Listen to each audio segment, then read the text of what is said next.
Bienvenidos a un nuevo video. Esta vez vamos a estar haciendo la segunda parte de cómo hacer el casco de Iron Man, el Mark 50, el que aparece en Avengers Infinity War. Si que no has visto el primer video, que te dejo aquí en la tarjetita, pínchale y ahí estará toda la construcción del casco del Mark 50 de Iron Man. Bueno, en este caso vamos a estar pintando y puliendo este casco y haciendo unos pequeños detalles para que así se asemeje lo más posible al casco original de la película. Sin más que decir, acá abajo igualmente en la descripción te dejo las plantillas o el diseño para que tú solo lo descargues, imprimas y luego lo copies en los cartones correspondientes. Bueno, sin más, empezamos con el pulido y la pintada de este casco. ¡Empezamos! Bueno. Hoy.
Como veo que todavía tiene algunas fisuras visibles, vamos a pasar otra mano con el papel de seda y también con el engrudo, y así quizás se quiten todas las imperfecciones que tiene el casquito de Iron Man. ¡Ojo!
Pero mira al frente.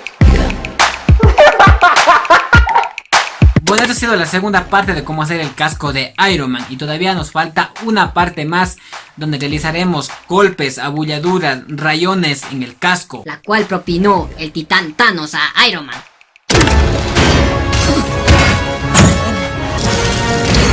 En los próximos días estaré subiendo este video. Nos vemos. Chau chau. La campanita. Por cierto, también activa la campanita para que estés al tanto de todos mis videos que subo.